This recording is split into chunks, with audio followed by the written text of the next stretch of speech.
Welcome to the STIFF ARM. I'm still Ron Mexico. No one's fought me for the trademark yet, so I'm still him. My guest this week joining us on the STIFF ARM with Ron Mexico live via the Skype as I completely, boy, that was good news, eh?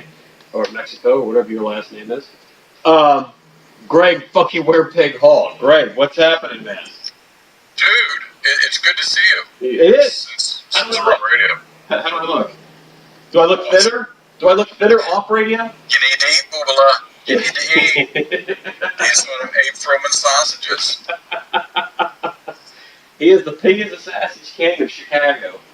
Yes. Yes. Yeah, that's a Abe Froman, because I know so many of you follow me over from my previous jaunts on internet radio. Abe Froman is a reference Gregory and I use. Amongst my circle of friends, we've always had some sort of audible. I don't know if you, and not saying you, Greg, but you, the twos and threes of viewers of my show, use code words amongst your friends if you want to talk about something out in the open, And I've always had that.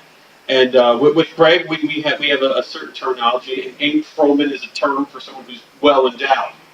And the story and the genesis behind that story was his mother was trying to encourage Greg's sister to go and date me. So when I went and met his mother, I was wearing a pair of bright orange Tampa Bay Buccaneers sweatpants with with like those animal balloons that was like partially inflated and stuffed in my pants. Because Greg had warned me his mother probably would look at my crotch. So, she's a crotch licker from way back. She was a crotch licker before crotch licker was cool. Yeah. You don't even have to do like the fingers in the circle. Right. That you kind of hold down in front of you and just go, you're a ball licker. No, she don't even need that. She'd be like, move your damn hand. Move. I want to see something. Sorry. Yep. Yes, block it with your hand. So I was doing kind of like the Captain Morgan pose when I met your mom, and then I think his mother said something. He's Italian, they age well or something. Or what did she say? Something about sausage? I don't know. Yeah, something about Italians age well, so you know he's going to be very handsome the older he gets, and you know he's got a sausage. Yeah. So you guys read Abe Froman, the sausage king of Chicago from Ferris Bueller. We had that one. The longest audible ever was, of course, made by Chokel. And it was about, remember the couple that we worked with at Terror on Church Street they were completely inseparable? Yeah, they would go to the bathroom together. Yes, I forgot their fucking names. But yeah, this is a true story. This. You know what's sad? You know what? I'm not going to say the name on the show. Right. Because obviously I don't want to embarrass anybody or whatever. The second you mention them, I know their names. Wow. I don't know my kids' names. I can't remember my goddamn kids' names. But here I am going, oh yeah, it's so-and-so and so-and-so. Yeah, they used to take shits together. I remember them. Not my kids. But, so there was the nickname Chokel came up for her was Dig a Ditch Guy Smiley, Barefoot in the Park, Cuntbag Whore. On two, ready, break. I mean, it sounds like a play out of a Gruden, play. I was going to say, that's a John Gruden play. I've heard that one before. That guy right there, he just read a dig a ditch, guy smiling, barefoot in the park, cut back whore. With a banana squirrel. With a too wide banana. Whatever the fuck that shit is he's talking about. Do you like him as a commentator? Do you like Gruden? I do. I find him amusing. I think he's the next generation Madden. Yeah, I agree with you. I mean, he's got the football knowledge. He's been around it for a long time. He's got a great personality for football. He's passionate about football, and he's got enough of a sense of humor not to take himself too seriously. Yeah. I love the commercials with him. Where they, for Hooters, for Christ's sake. Yeah, whatever the Corona, the guy's like. They're like, why did you switch up with the appetizer? He's like, I called an audible. They're like, what gives you the right to do that? He just bangs the ring on the table. That's awesome. Just bangs the ring.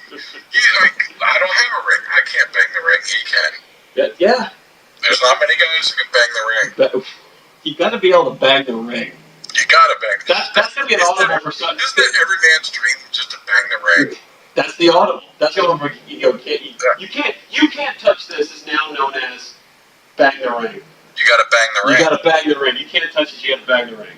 And you can't bang the ring till you earned it.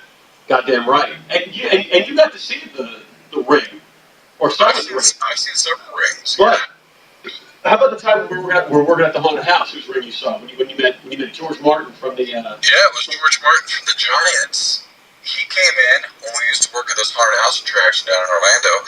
He came in. I got to talk to him, and I said, "Do you have it with you? Do you have the ring?" He goes, "I never go without it." And he showed me this big ass Super Bowl ring. I said, "Yeah, I wouldn't brag too much though. You beat the Broncos." And then he pummeled me. And the large camera hit you from the line side. Then he banged the ring. Yeah. On my forehead. And he dropped his dick on your head, and then he banged the ring. Which the ring was around his dick. Well, wherever you can wear it. I don't know how they measure circumference with those things. 2 feet, man, extra padding. I don't want to blow the roof off this motherfucking head. So, so we're at before while we've been rambling, when you finally get to view this, the new, like I said, the setup I have in the exiled headquarters of the STIFF ARM with Ron Mexico, it's actually a pretty nice place to be exiled. I don't think I want to leave Exile Island. It's awesome here. But behind me, I have a flat panel television screen that I have the computer plugged into. And as we're doing the show, I remember I told you about it. I was going to have images flashing throughout the interview process. So it's a little less boring than the 2 blank TV screens we had, which were our plans. Well, as we're talking right now, there's a slideshow presentation going with a couple of different photographs I found that would resemble who my guest is this week.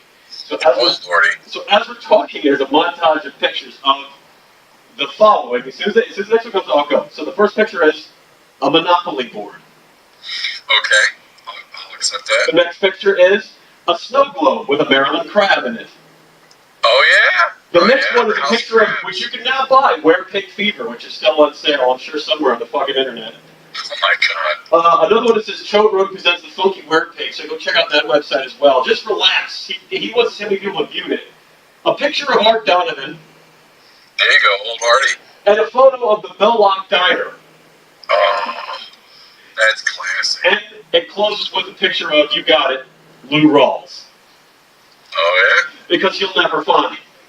Well, again, and I talk about the smoothness of that man, because he is beyond smooth. Lou was a smooth motherfucker. Not smooth. Smooth. He was silky smooth. It's an F. It's smooth. Smooth, like birth. It's smooth. And when you sing in the middle of your love song to your lady, I ain't bragging on myself now, baby.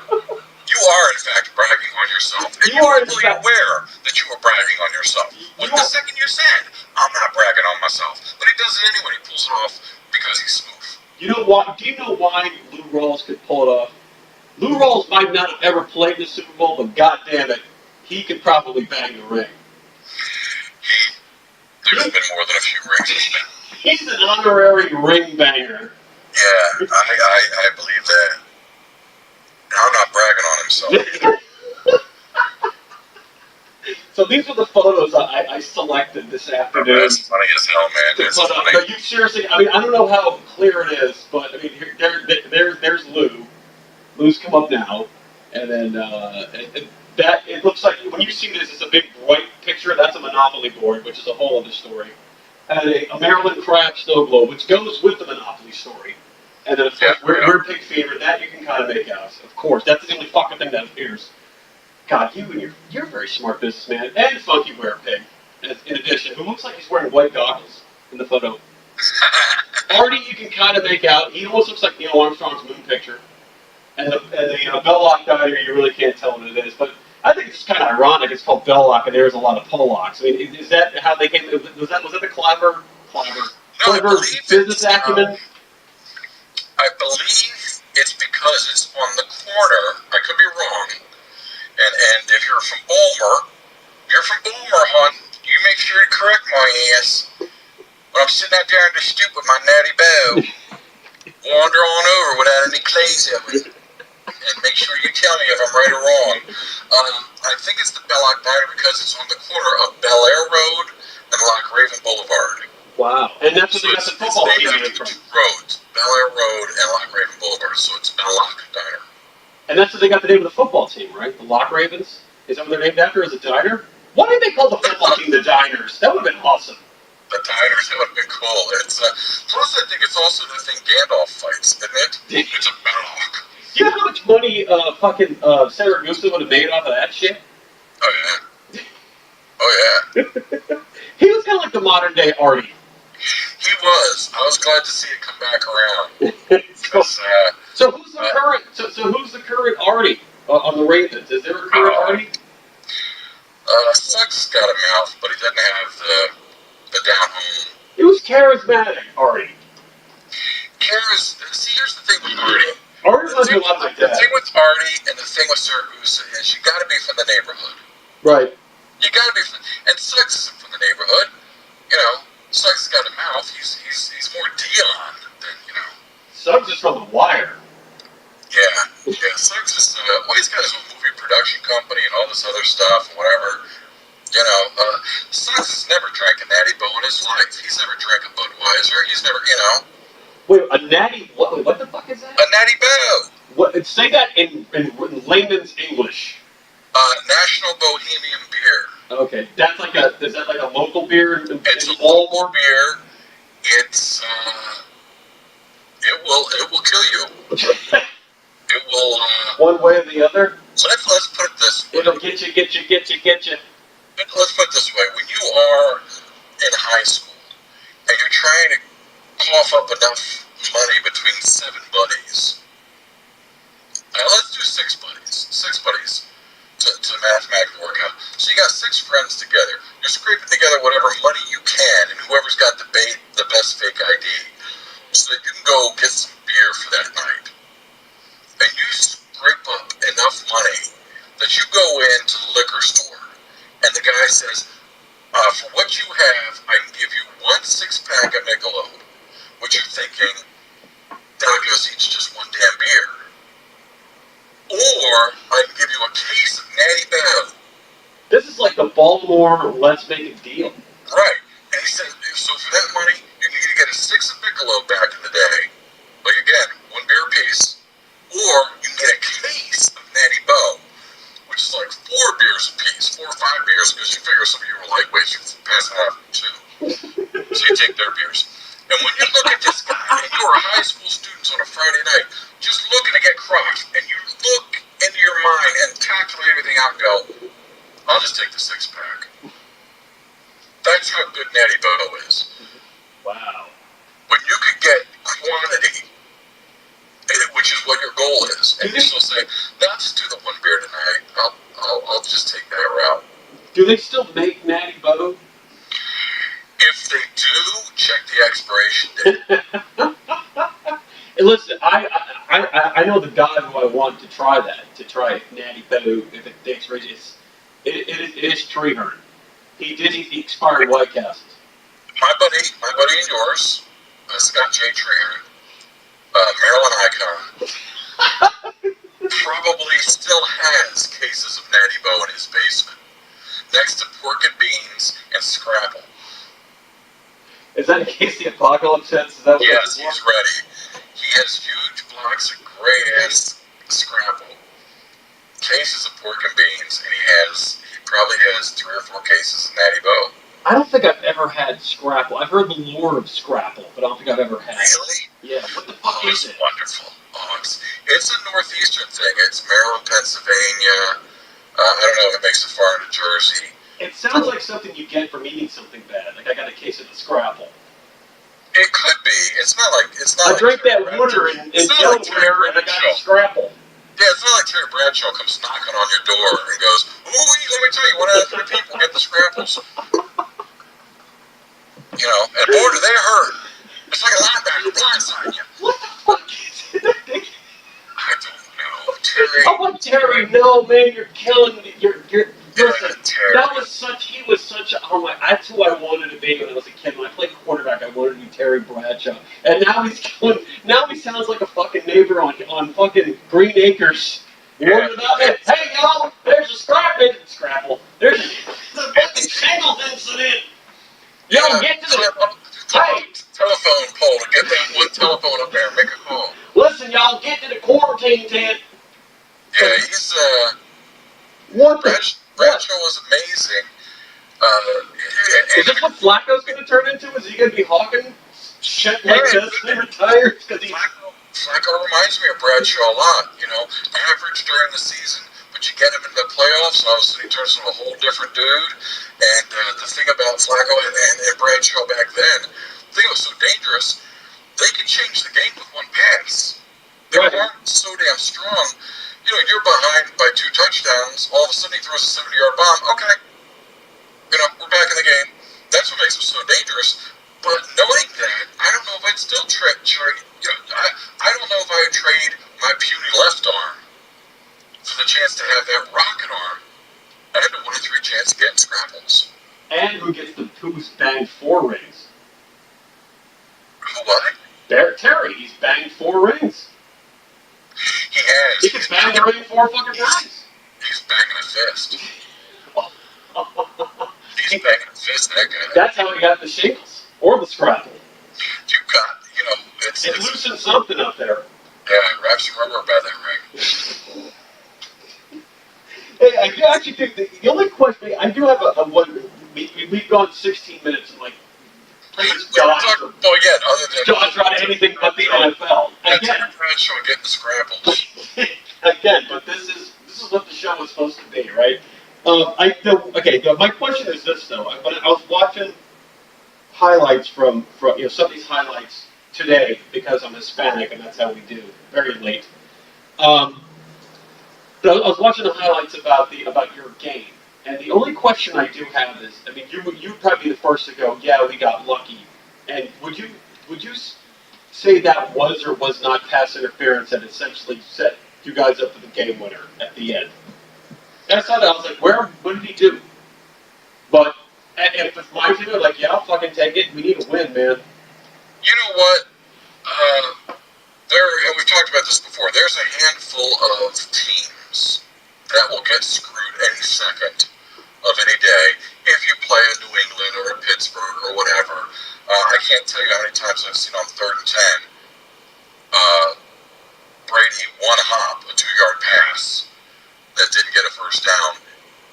They're breaking, they're going back to the sideline, and all of a sudden the late flag falls out. Somebody touched somebody, first down New England. So after being on the wrong end of that for so long, anytime it happens, I don't like it. I think overall, too many games are decided by the referees, and I don't like that kind of manipulation. I don't like the fact that a flag can do that. But again, I saw us in a tight game against San Francisco. Our incredible kicker, Justin Tucker, fell through and almost stepped on a chud. The freaking field collapsed under his foot. Jeez. He goes to kick a gimme field goal to put us within just points, which would have changed the outcome of the game, and he falls through into the journey of the center of the earth and steps on a chud, which, by the way, is a cannibalistic humanoid underground dweller. Go look up the movie on IBM or IMB, right. or USC or whatever it is, and go watch that movie. It's educational. Right. After you watch this, of course. Yeah. Thank you. Yeah, but after you do the stiff arm, and after you bang your ring, yes. go rent Chud. It's an educational experience. But like I said, and nobody ever said anything. The damn dude fell through the football field in San Francisco, and still hits the upright. How the hell did he hit the upright on one leg? And he's looking around at everybody, and they're just like, well, whatever. So we get that shit happen to us all the time. So any win, who did we hurt? We beat San Diego. They're in the race too. Yeah. So it was 2-0 teams. Who cares? Right. So and as a matter of fact, I'll say this: last year when we played them, they had a bullshit call. Yeah, I was thinking about that. That gave them the game-winning touchdown. Yeah. That's complete bullshit. The refs just stood there and looked the other way. Didn't see anything. So you know what? What goes around comes around. And like I said, we're both losers anyway. So the funny thing is games last year, I picked Baltimore. My reason behind picking Baltimore for both those games is because I completely believe that West Coast teams fucking just flag when they go East Coast because of the whole circadian rhythm time change. Well, here's a fun thing no one's talking about. Baltimore's... Yeah, how many West Coast games have you guys played? We played in our A first shitload. Yeah, in our first 7 games. Now, don't tell me the NFL doesn't do this shit on purpose. Don't tell me the NFL doesn't manipulate things that people never pay attention to. Did you know Baltimore in its first set of games had 4 games against the West Coast and had to play away for those games? You played Arizona. It was Arizona, Frisco. What was it? We went to Denver. We went to Oakland. We went to Frisco. And Arizona. Wow. We were away for every one of those damn games. And that takes a toll on you. Pittsburgh, at the same time, has played 3 or 4 West Coast teams. And ironically, they've all had to come to Pittsburgh. So this is the stuff the NFL does. It's slight manipulations to kind of, ensure that certain teams, without the average fan ever thinking about it, get a leg up on others. That's a perfect thought. Let's take a quick break there because that brings me into something I want to talk about your division because my guest last week was an AFC North rival of yours. So I want to get your a differing fan of that same division's view of the division of whatever. We'll come back on a break. Let me gather my shit together here. Yeah, you had some nouns and verbs going. Yeah, I had my brain was going to I think I smelled toast. So. We'll be right back with another segment of the Stiff Arm. Welcome back for more of your Stiff Arm with Ron Mexico. I still haven't figured out how to edit things in between each segment, so when I welcome back, those of you who are watching are like, what's the point of saying welcome back? She just kept on fucking talking. But you know what? It was the whole concept for Welcome Back Cotter. People dealt with that for 5 years. He didn't go anywhere. We got it from the first episode. You're back. As soon as you said "Welcome Back, Cotter," the song goes into my head, and I'm trying to remember the lyrics from it to throw in some sort of joke, and I can't get it right now. It's just all I keep hearing is the chorus. That's about it. Anyway, that joke just got. There's more dick jokes coming. Don't worry. Yeah, maybe that's your bumper, just a big old picture of Horseshack right in between. Yeah, right between the 2 segments, and then just you were not. I'm not making fun of you, but you were old enough and cognitive enough to remember when Welcome Back, Cotter.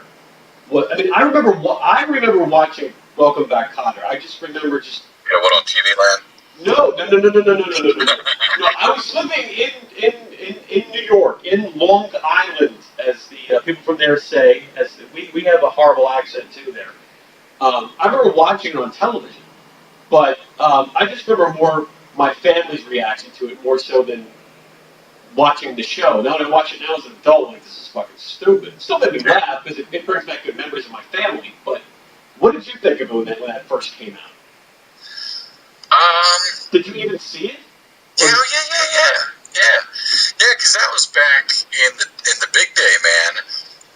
It was, I think at one time, and I'm probably mixing this up a little bit, but the big lineup was Happy Days. Right. And that was a home run hitter. Right. And then Welcome Back, Cotter.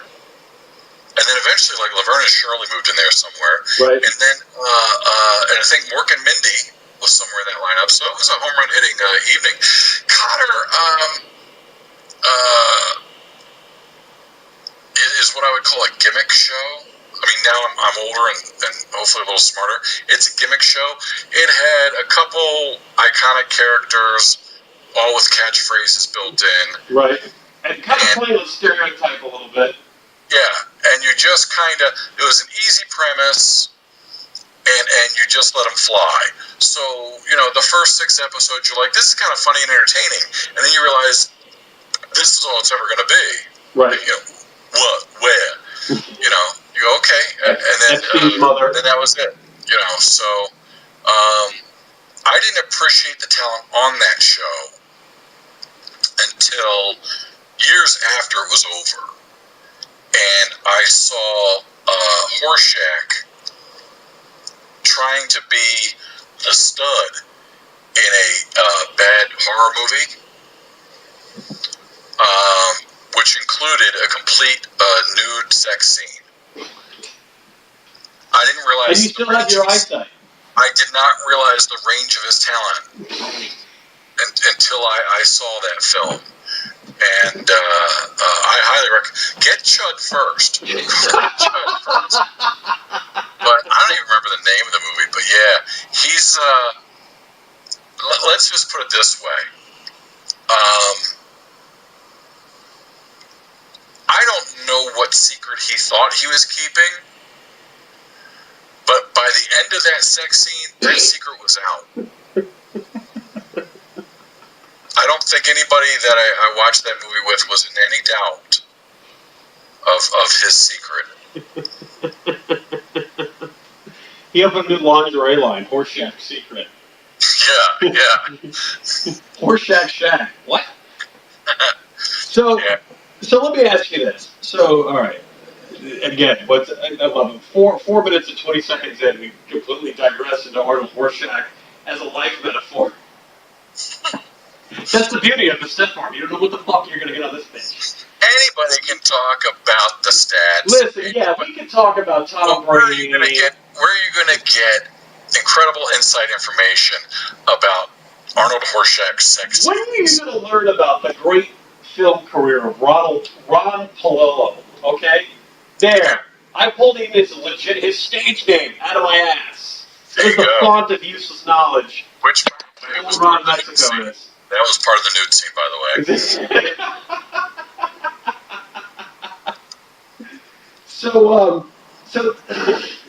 Excuse me. Yeah, it's all clear now. Your turn, Hall. No, You good? If I did that noise, my beard would fall off. I'd be horrified to see you without a beard. I don't think I've ever seen a. I think you were born with it. Yeah. I think you were like Andrew Luck. You were born with that fucking beard. Yeah, it was. He's the. I love for years that no one figured out he was also the Geico caveman. Then he just likes to be quarterback. I was like, he looks so familiar. Yeah. My wife has never seen me without the beard. My boys definitely have never seen it. It's all part of the grand plan. I had the beard for almost all my life. And then one day when I figure out the master plan behind the ultimate crime I want to commit, you will know that I have committed that crime. I'm not even going to give you any hints about what it's going to be. When I pull off the crime of the century, the beard's coming off and you will never see me again. You will recognize. You're like... Will never. I'll be like Kaiser Soze. And whoosh, all that'll be is a sink full of beard shavings. Oh my God, I was visited by the magic yak. Yeah, well, no, I gotta do that. Yak I gotta do that because I gotta hit the road. I gotta blend. You cannot flow, son. Wow, you dropped the son. And I gotta leave my family something. I gotta leave my family something so they'll be able to sell the beard clippings on eBay. You don't wipe and flush that. That's gold there. That's not gold, son. That's platinum. That's right. It's platinum. It's beyond gold. It's frankincense myrrh. That will truly be the end of the legend of Burl Ives if you cut that beard off. Which that season's coming up. You should totally go as Burl Ives. Do you go as Burl Ives for Halloween every year? Did you go as Burl Ives? How was your Halloween, by the way? What did you do? We did something different. This is a big holiday in your house. Your boys, you like your... Yeah, we love Halloween. Pennsylvania loves Halloween. They start celebrating it in August. How do you say that again? How do they say it up there? Pennsylvania? No, Pennsylvania, you said. Whatever it is. No, but how do they say it? I mean, that's how the locals say it, right? It's like that Balmore, Pennsylvania. Yeah, it's not as thick, but yeah, it's like Transylvania. Right. But yeah, they start celebrating it in August. With less foreigners. But oddly enough, the art of trick-or-treating has pretty much just gone away. So you can celebrate. It's called carjacking now, I think. Yeah, we've got all kinds of haunted mills and fields of screams and all that kind of cool stuff. But yeah, as far as trick-or-treating, that's out the window. Well, since Halloween fell on a Saturday this year, the wife and I said to hell with it, and we packed up for a long weekend, and we went to Ocean City, Maryland. We went down the ocean, hon. I was waiting there. Here it is. Yeah, we went down the ocean. Right. And it was beautiful because it's great because Ocean City, of course, it's not like Florida where it's warm all year. Right. Once it gets cold, kind of, after Labor Day or so, they close up the city. So you got a handful of restaurants open, but like their boardwalk, like in New Jersey, right. Maryland's got a huge boardwalk. It's abandoned. We were like maybe one of 12 people walking down the boardwalk. It was beautiful. It's like the Don Henley song? It was. I saw Don Henley in that black and white thing ride right past me. All those images. Wayfarers on. So he is. What of my son used to think he was singing. Was there a deadhead sticker on the Cadillac? Yeah, it was that. He said. Was there a little voice inside his head saying, "Don't look back, baby, don't look back"? Yeah, but my son thought the lyric was, "There's a dead hamster in a Cadillac." Yeah, I was going down the road the other day, saw a dead hamster in a Cadillac. Yes, that's a yeah. I kind of like that better. Yeah, Richard Gere was the metaphor when he wrote that. Yeah. I kind of like that better. So what I was alluding to, we went on break, we were bullshitting in between segments, which is like a blink of an eye for you fuckers who are watching this shit. I'm currently wearing, as we're shooting this day, Greg, I'm wearing a customized New Orleans Saints jersey.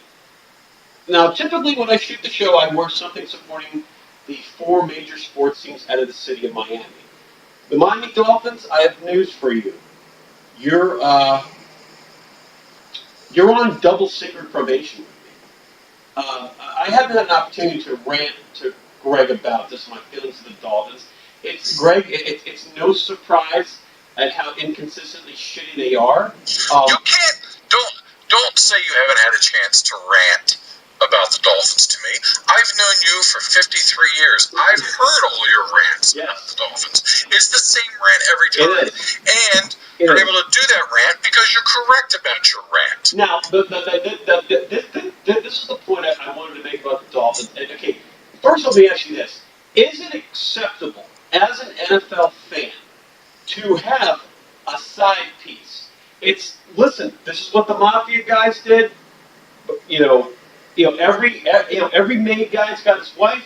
Friday night was for the wives, but Saturday night was for the girlfriends. Yes, it's amazing that you're asking me this. I had this debate with a buddy of mine just today. Really? Yes, he's a diehard Detroit fan. Wow. He was bitching about the fact. Yeah, he was bitching about the fact that everyone up there is completely given up on the Lions, et cetera, et cetera, et cetera. And he's like, people won't even talk to him about the Lions. And he's like, they ever believed in the Lions at any fucking point? Well, yes and no, but that's the beauty of being a fan. Right. And then he said that he also, he's thinking about maybe getting a second. Or he said people were ditching the Lions and trying to figure out their new team to like. And I said, that is such a bullshit fan. You don't even deserve the name fan. You are not a fan. A fan goes through the pain. A fan, once you're a fan for life. You stick with them. You stick with them. And you go through the pain and the hurt, because in that way the nectar's much more is sweeter when you finally do get something. You know what? It's funny. As soon as you said about the nectar and all that stuff, Lou Rawls came right up at the same time as you said that. It's smooth. But there's nothing wrong. There's nothing wrong with having a second team. And the reason I ask you that is because you have been following the Seattle Seahawks since their inception in '76, and you had a team where you grew up in Balmore until '83, and then after that you had nothing and like it. It was like dealing with a certain actress at the haunted house. You get nothing and like it. Here's your ego biscuit. You get nothing and like it. Yep. So, you had the Seahawks, and then you got the Ravens. So then, of course, the Ravens became, all right, this is my hometown. This is now my team. Right. And you've always kind of had that. And I've always been, listen, I'm a Miami Dolphins fan until I check out of hotel reality, whatever the fuck this is that we're in. Whatever astral plane we're on, Stephen Strange. But you also dig the Saints, because you've gone to a couple Saints games too, right? I've seen the Saints play 3 times. I saw the Saints play in New Orleans when Jim Everett was the quarterback, when they were really bad, when they were wearing this particular jersey I have, which was from around circa 1995. And I liked them prior to that. Really what got me to like the Saints was I thought their stadium was so cool. I was like, wow, that's the coolest fucking thing ever. I can agree with that. They played this gigantic, saucer. It was this incredible thing. And, I've always liked the Saints. I've always liked the city of New Orleans. As filthy and dirty as it is, that's the charm of it, if you can believe that. But, I've always liked New Orleans. I've always liked the team. I was, kind of happy that it's like, oh my God, they actually won a Super Bowl. But as a Dolphin fan, that pisses me off so fucking much that they won a Super Bowl. Because this was a franchise that was always associated with, and then, I think out of all the 4 majors, there's always teams you go, oh yeah, those guys always suck. They always suck. They always suck. And then they always suck finally won. And here I root for a franchise who holds the highest honor of honors of a team sport of going undefeated and completing a season, winning a championship. Can't even get past the fucking Ravens in a wild card round.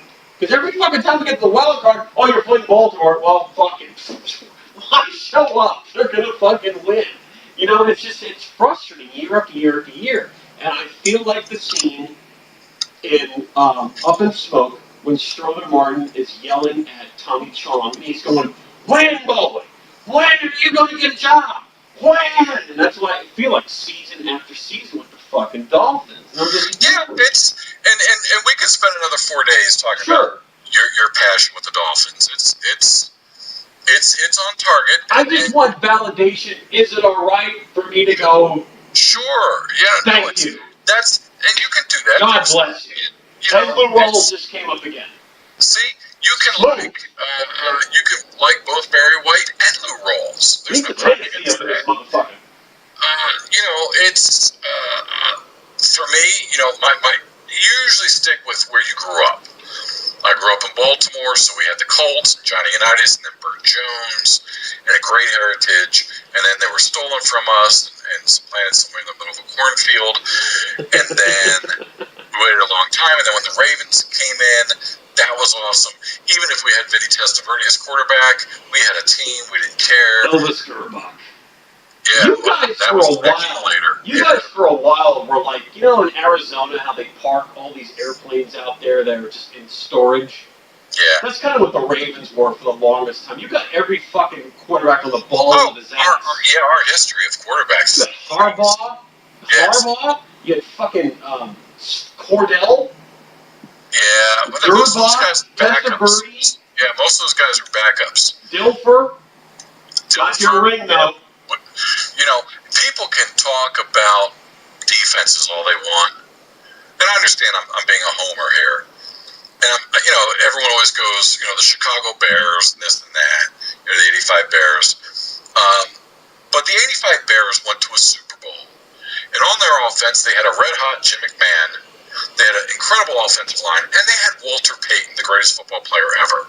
Walter Payton, okay? We went to a Super Bowl with Trent Dilfer and won it.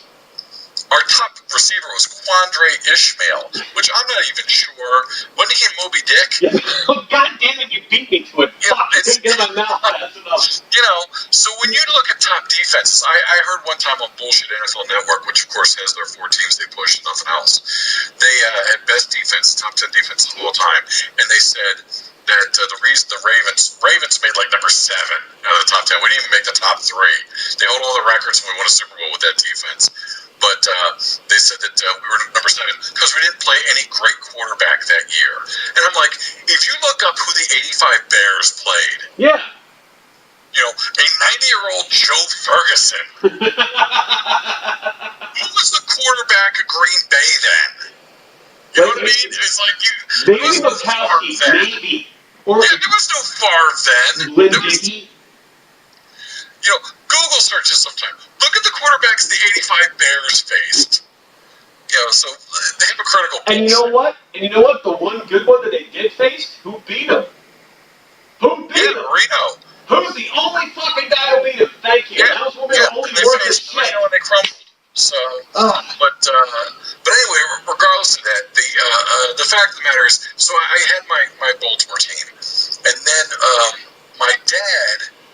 got to see the Colts from when they first came into the league. Right. And he used to tell me all these stories about, how he watched the first 5 years and then started winning the championship and all that stuff. So I wanted to have that same kind of passion that I got to see a team from day one. And it was in 76. That's how old I am, kids. I was born in 75. The Seahawks came into the league, and the Tampa Bay Buccaneers came in the league. And I said, here's my chance to watch the team from the very first game and follow them for the rest of my lives. And I looked at Seattle, and I looked at Tampa Bay, and I saw the Tampa Bay uniforms and everything, and I said, oh, hell no. And that's how I became a Seahawks fan. But let me ask you now, a guy you mentioned earlier in the show, a guy that we both know, Scotty. Did Scotty stick with rooting for the Buccaneers? Nah. I think they finally did pay off in 37. They finally got a fucking ring. They got to bang the ring. Scotty. Pardon me. Scotty likes the Baltimore team because, like I said, he's a Baltimore icon. Yeah, right. And then he likes everybody. He's a legend, all right. Yeah, then he likes everybody in the Canadian Football League. I think because he thinks he gets a break on the exchange rate. I don't know what his deal is.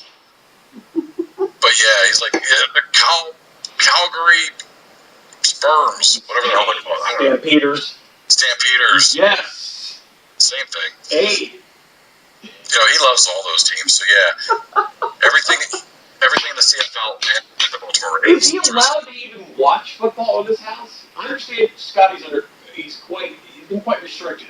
Under house arrest? Yeah, you can call it that. You said it. Well, when he's not out building an elk house or some kind of pen for his GNU. Named Gary.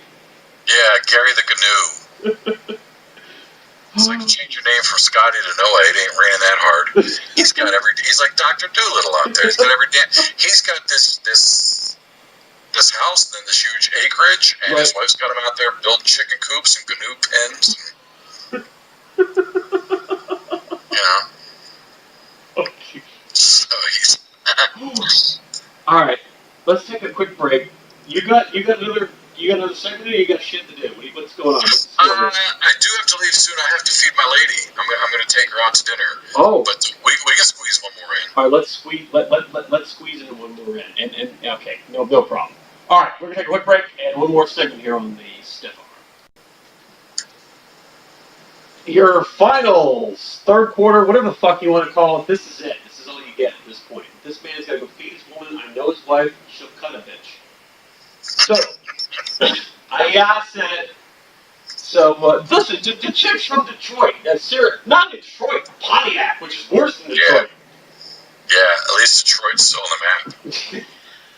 Pontiac's not even a car they make anymore. It's a cinder. I don't know what the hell they're doing. Dude, let me ask you something. The first time I met you, Greg and I, his wife and I, shared the same birthday. Did it kind of freak you out that we had that her and I had the same birthday? No, it didn't, because I figured there's like 10 billion people in the world. There's got to be some overlap somewhere. I share a birthday. I think I'm not completely sure, but somebody once told me I share the same birthday as Frank Sinatra. So there you go. That might be why you like my dad so much.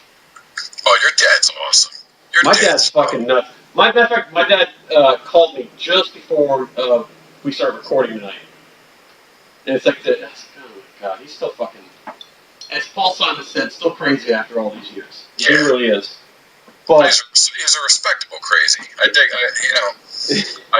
hope he named your production company. I hope one day to be as crazy as your dad. That's just don't get the diabetes like my old man, please. Man, I'm trying to lay off the. He and Wilford Brimley. Yeah, that's right. So, I'm trying to think what I got on this list here. I actually wanted to talk to you about, but this has been way more fun bullshit. Oh, and that's what I was thinking. The Seahawks. So that's what I was thinking about. So, do you like what your Seahawks have morphed into? You got to finally bang the ring. You finally got to see the baby. Yeah, here's the gig. Here's the gig, and I think I have the right to do this as a fan, like we were talking about before. And you've got to see the ring get banged at least 3 times in your lifetime. I mean, I know the Colts won one when you were living in Balmore, but you really didn't have it. You were like, whatever. Yeah. No, I remember that one. 70. Oh, hell yeah. Even though I wasn't born until 75. Oh, yeah, I remember. Good. That's incredible. I remember 70. And then, of course, the 2 with the Ravens. Right. And then the Seahawks. The Seahawks were, I just thought it was awesome. But it's a bitter thing. Bittersweet thing. Because right now I'm currently boycotting my Seahawks. Which is my right as a fan. Right. And that's what I'm doing with the Dolphins. I'm fucking pissed. They are on suspension for 1 year. They fucked up last year, which is just how the NFL works. We never really talked about the Super Bowl. No, and I don't want to go too much into it because we only have 20 minutes. And you're going to get me all pissed off, and I got to go to dinner with my lady love, and then I'm going to be bitching her the whole time. And she's going to cut a bitch. She's going to go cut Russell Wilson. She will track him down and say, "Some bitch, you ruined my evening." But when you go do, and she will. I've heard her say "some bitch." Oh yeah. She gets very Jackie Gleason. Oh, she's a beautiful combo of Pontiac, Michigan, and West Virginia. Wow. That's like John Cox. There are. It's like Scotch Romanian. There are no survivors. No. Listen, there's a zombie apocalypse. That's the woman I want leading the team. She's been to two of the closest places to zombie apocalypse. It's Pontiac and West Virginia. She'll cut you, burn you, and then drop a trailer on your head. She's got the whole big trifecta there, but she's fucking ass kicked so bad.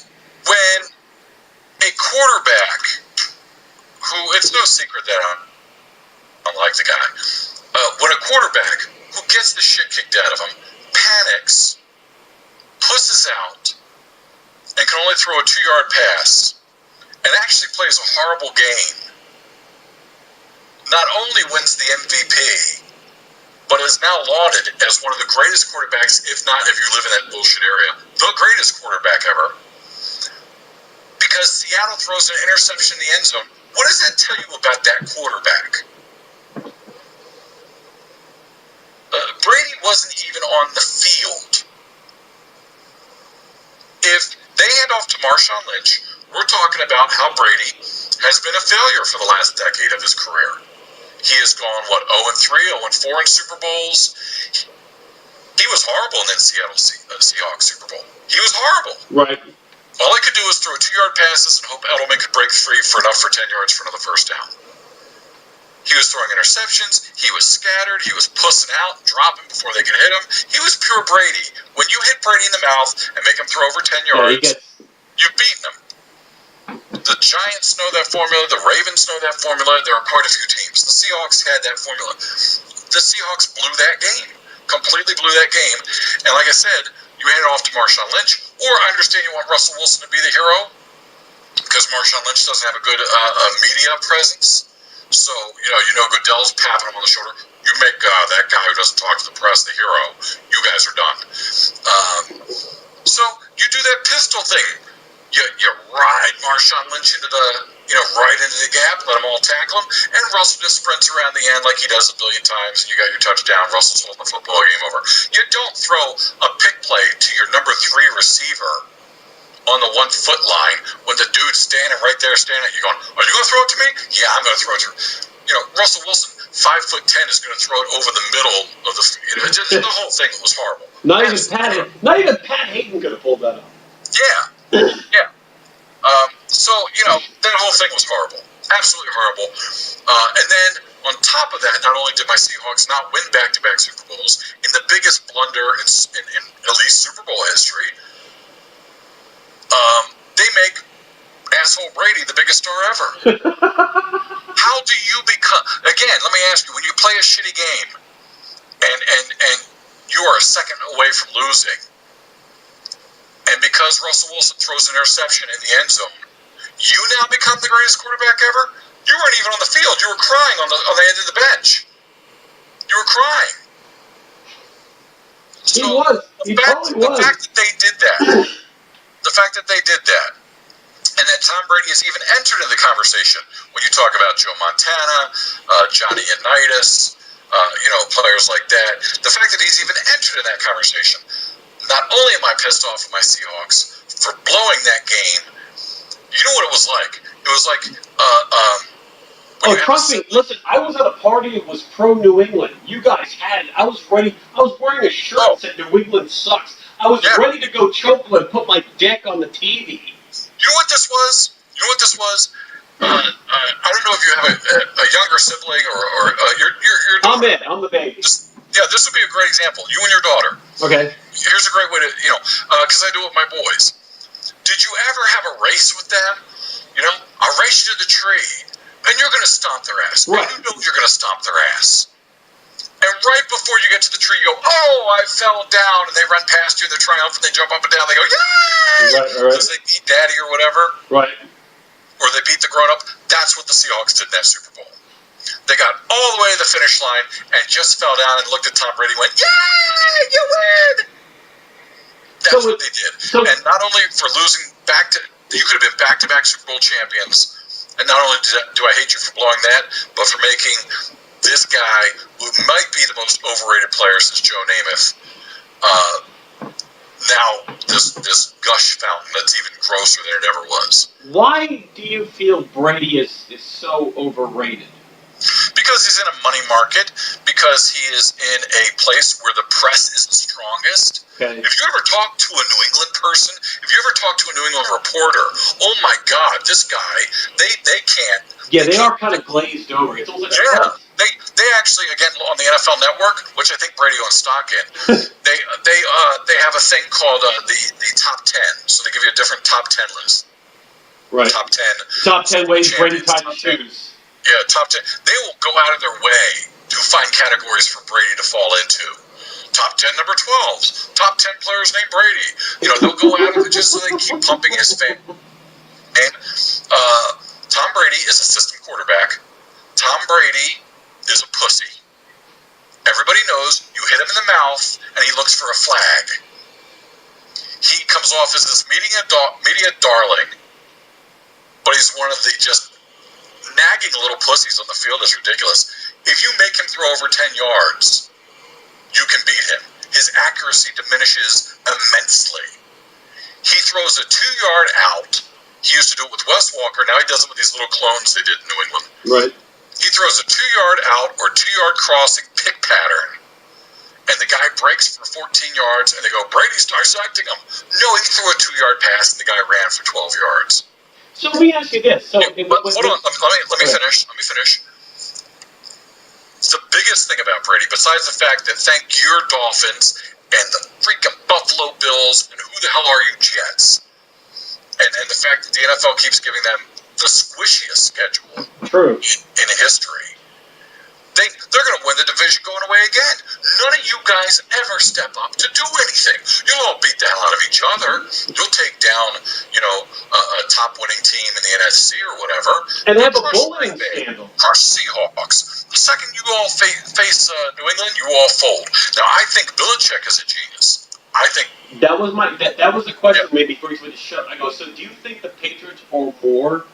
It's more Belichick's what he learned in his philosophy is more the Belichick. reason? Here's what really aggravates me about people from New England fans. Belichick could take my ass and start me at corner, and he'd still win. He would come up with a scheme that I would look damn good. Belichick is amazing. Belichick, look how many parts they throw away and just replace, and they keep winning. That's the scheme. That's the coach. And anyone who argues, well, Tom Brady's the one piece you can't take away, I got 2 words for you, Matt Castle. The year that Brady went down, they still went 10-6, 11-5, whatever the hell it was. And the only reason they missed was because of some fucking 8-8 division winner took the spot before them. Yes.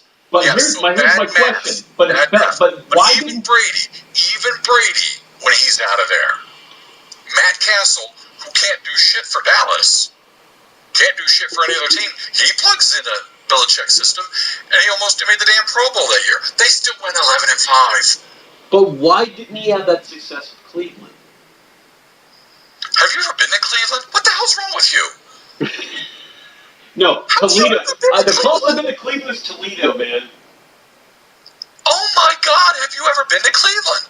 No, it's Would you now? Okay, now that's perfect because this is a question I thought of because when I was watching the Browns and Cardinals highlights, it just made me think of this question: who do you think is the most dysfunctional franchise in the National? Who is the one franchise that you would say there is not a snowball's chance in hell you will ever see a winner in your lifetime?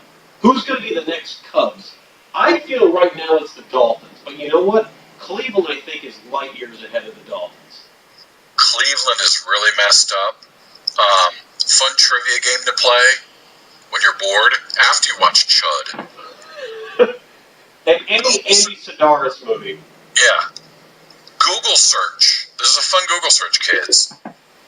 How snake bitten this team is, Cleveland. Oh my God! The whole city, all their franchises. Yeah. Well, again, if you've ever been there, you know, they all drink the same water. That water ain't good. That's how they got the name for the team. It's the color of the water. Here's a fun thing to do. And I've been able to successfully do this every draft. The worst thing you could ever be coming out of college is a quarterback drafted number 1 by the Browns. The greatest Browns quarterbacks, other than Otto Graham, who played before color TV was invented. And Brian Simon. Or maybe even color was invented. I think they were all black and white back then. No, it was sepia. Come on, get it straight. Yeah. They go look at the list of all the quarterbacks the Browns have drafted number 1. It is frightening. There is something with that franchise that their best quarterbacks have always been that 17th round draft pick in the 70s or that free agent they pick up, and they're only good for a couple years, and then they pee the brown water, and then they're out of there. And don't get me wrong, even as a Ravens fan, you know, and even with the history of the Browns and the Ravens and all that whining. No, there is none, because the Ravens are the Ravens and the Browns got to retain everything. Yes. Yeah. Oh, and any Cleveland Brown fan who goes, "Oh, you stole our team." No, yeah. nigger. Yes, you I listen, understand motherfucker. You got guaranteed. Listen, Yeah. I'm fighting your argument for you. Cleveland, as soon as your team left, don't worry, be okay.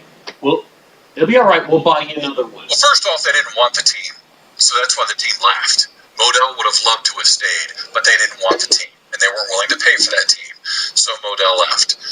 But here's the fun fact, and I tell this to any Cleveland whiny bitch boy out there. If you knew you were going to get this deal, now let me be the NFL. I'm going to toss you this deal. You are a football city, okay, Victor? Right. I'm going to toss you this or deal. Ron. Right? I'm going to... Sure. Victor, as in hero. Right. Very good. Nice. Beautiful save. The Super Bowl champ. Oh, that was a Lynn Swan over the 50 Super Bowl 10. Do you want the chance to bang the ring or not? Fuck yes. Okay, well then you're the victor.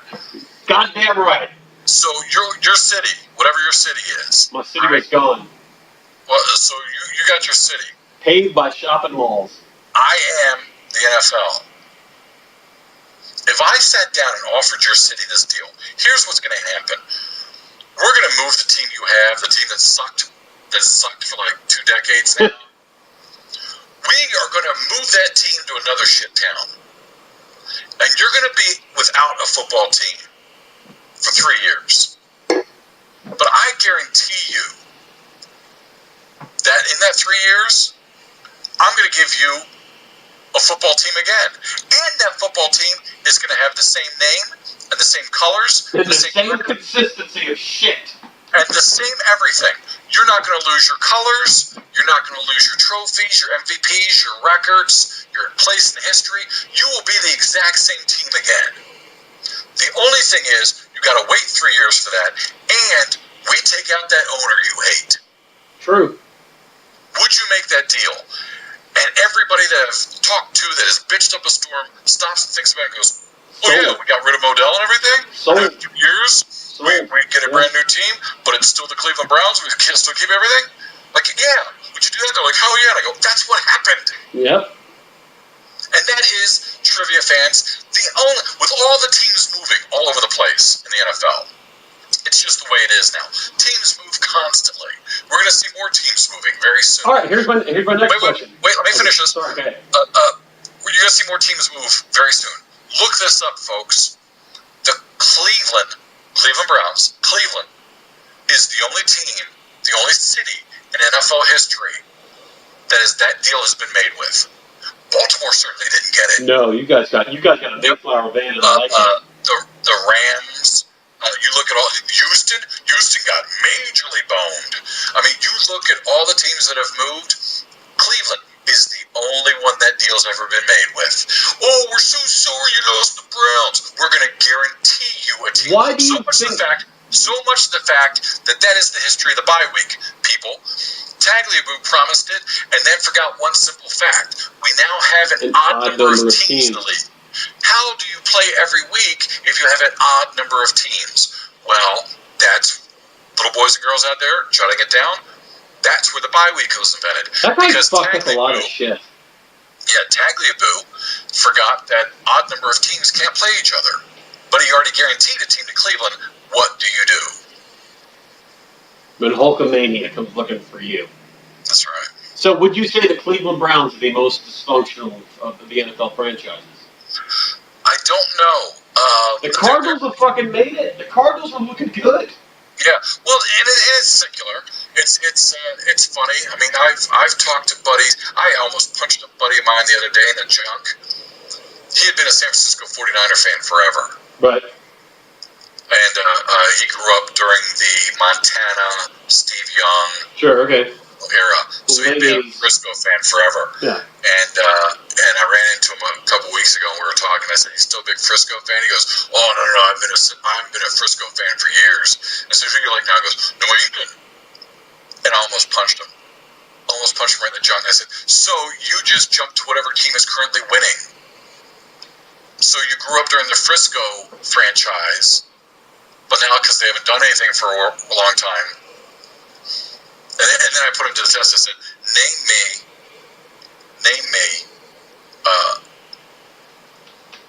any New England Patriot player from the 70s or 80s. In fact, tell you what, they have 2 Hall of Famers. Name them. They have 3. One guy played back and forth, I think. He also played in Oakland. But I said, name me one of their Hall of Fame players. He's like, well, Brady. No. Not yet. He's still playing, Adam. You fuck. Oh, my God. Yep. I would have fucking stuck a plunger up his asshole for that one. That is the mentality, though. That's not a fan. It's like that stupid commercial. I hate that goddamn commercial with that bitch talking about her family. We used to be on Vikings family. Yeah. He met Emmett Smith, and they did a selfie. Now she's a Cowboys fan, and this guy ate a Roethlisberger. So now we're a Pittsburgh Viking. That's not a fan. That's because Emmett Smith took a selfie with you. My question, Gregory, to every Patriots fan I meet, I go, are you a BB or an AB Patriot fan? They go, what does that mean? I go, ready. Before Bledsoe or after Bledsoe? Oh, you're looking at Bledsoe. Very good. And they'll go, oh, before Bledsoe. I said, okay, before Bledsoe. When you go to bed at night, when you say your prayers to the Jesus, and I mean the purple-clad holy Jesus, when you thank him for blessing your family and blessing you for having a successful marriage and a loving family and health and wealth and things are good, do you also thank him for Mo Lewis? Because Mo Lewis put Bledsoe out. You goddamn right. And you're a fucking football fan. That's why you're on this fucking show. If you fucking New England fans do not know who Mo Lewis is, hang up your fucking tricorn hat. You're looking at a dynasty that was built on the worst call in NFL history. It was built on 2 things. It was built on Mo Lewis, the worst call ever, and probably a clutch kicker. 3 fucking things. Yeah, no, it wasn't built on Mo Lewis because they would have gone anyway. Everyone always forgets that Brady didn't win the championship game to put them in the Super Bowl. No, because you know who put him in there? Drew Bledsoe. Bledsoe won that game. Fuck yes, he did. Yeah, Brady won the first playoff game. Bledsoe's the one who won the championship game. Bledsoe Brady was didn't the do that. modern day Earl Morrall. Yeah, he didn't. Yeah, it wasn't Brady that won that game. It was Bledsoe. Who's the guy who saved the 72 season? Yeah. Earl Morrall. Bledsoe was Earl Morrall. Yeah, that's so Bledsoe, fucking respect. But if you build an entire dynasty off the tuck rule. Right. You know, and then if you continue on, I will say this about Brady. I don't like Brady at all. And I think he's one of the most overrated players ever. But when people say he's the greatest quarterback, I correct them and say, no, he's the luckiest quarterback. There's a difference. And that I will not deny. And I will say he deserves to be in the Hall of Fame for being the luckiest. If you take away the tuck rule, there's no dynasty. You take away Vinatieri's clutch kicks, the dude nails a 50-yarder in a snowstorm. Are you shitting me?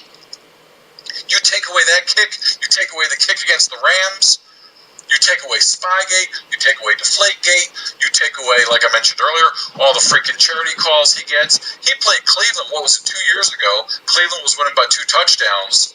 They only had 2 minutes left, and there's this Brady, because they got him, Brady's not going to lose to Cleveland. In the last 2 minutes, he scores 2 touchdowns in 2 minutes, and the last one was off this completely phantom pass interference call that gives him 5 shots for the end zone, and moves the ball 50 yards down the field. It's John Cassay for Carolina. That guy, that guy doesn't shank a kickoff. Does anybody remember that? Their Super Bowl against Carolina? Yep. John Cassay, the Panthers.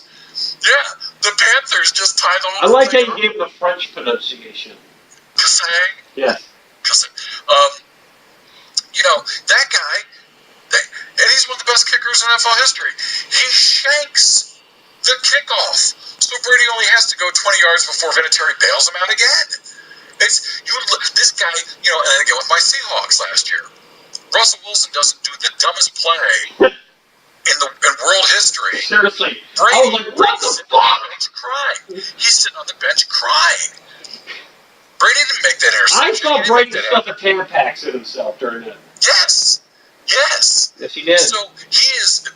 That's how we make money. Correct yourself, fans. He is not the greatest quarterback. He is the luckiest. He is the luckiest. And getting back to dysfunctional. You know what? I'm going to make you happy because I know we're running out of time.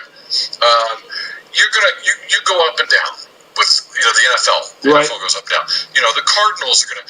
Nobody in this generation. Bengals were pretty fucked up too, man. Don't let them 7-0 record fool. Well, and they're still they're not going. Yeah, no, I agree with you.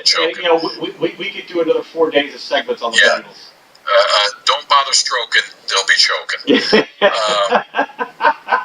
don't care how red he gets. Right.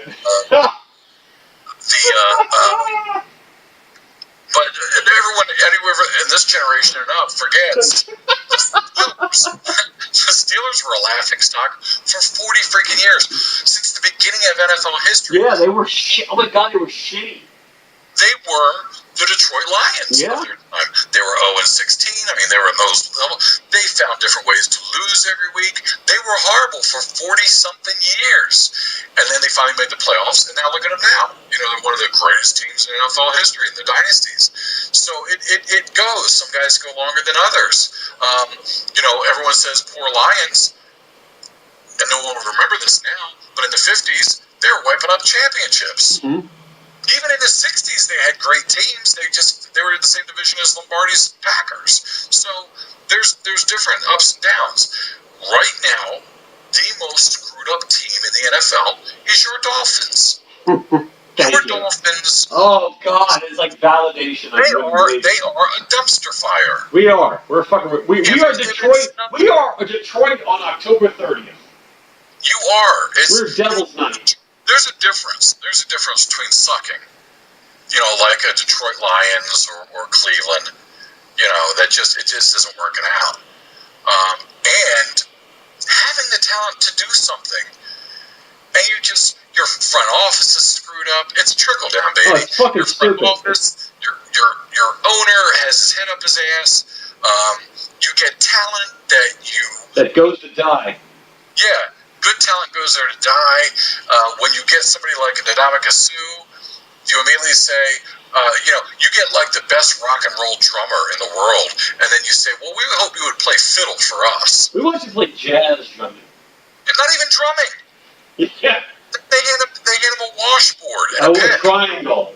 Yeah, you're going to be on triangle for us here. You're going to be on thumb cymbals. Up the best players, and then you got you got this guy who looks like he should be the sidekick to some bad TV detective now as your head coach. I'm Joe Tough Talk. I'm waiting for him to drop the nom thing every other sentence.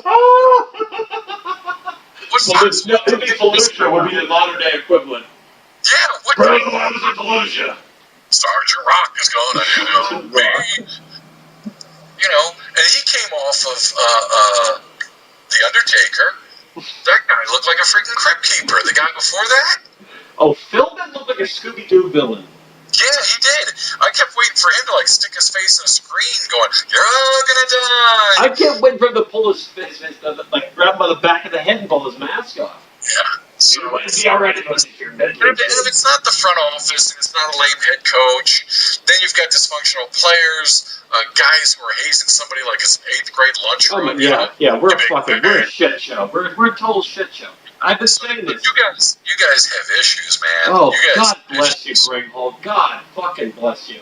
Zeus bless you. On that note, my lady's pulling out her shiv. Oh, shit. All right, listen, we got to wrap it up here at the STIFF ARM with Ron Mexico. So, listen, I know Mrs. Hall, and hey, listen, if you think Wu-Tang Clan ain't nobody to fuck with, Mrs. Hall ain't nobody to fuck with. So that would be saying, Gregory, thank you. God bless you. Let Muhammad keep you safe. I hope she don't kill you in the middle of the night. And by the way, all you New England fans, keep those cards and letters coming. Thanks once again. And you know what? This is Ron Mexico saying, if you're driving, don't drink. And if you didn't, don't drive.